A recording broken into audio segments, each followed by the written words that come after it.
proper segue when you talk about, let's be honest. Right.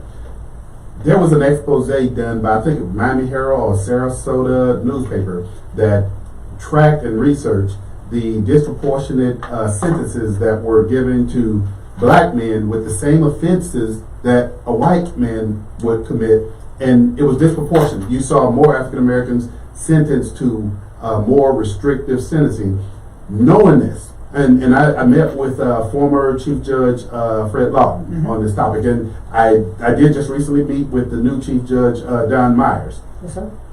Knowing this, what would your position be, being more cognizant that there is a disparity in sentencing for the same type of offenses when you break it down to race?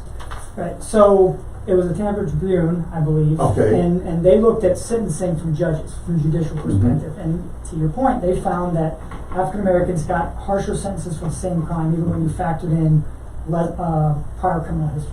Let me ask this though: what role? Because those recommendations. Oh no, I'm getting there. Okay. I'm not kicking you down the road. Okay. So we as prosecutors have a role to recommend sentences, right?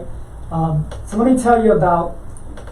It's a training issue because we're really talking about implicit bias. I'm unaware of any situation that I've experienced in my career with an overtly racist prosecutor.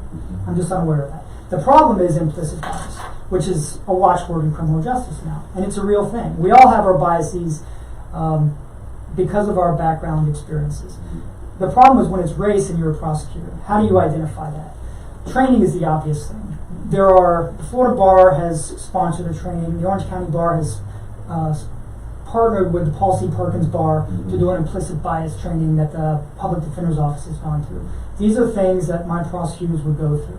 Some of them would be upset because they would say, I'm being called a racist. Stay close to that background because you're talking our language now. No, you're not being called a racist. It's an acknowledgement that none of us are perfect, and if we can improve, we should. So I'll give you an example of something that's happening. The district attorney in San Francisco, whose name escapes me, is about to roll out a project that uses artificial intelligence to redact police reports.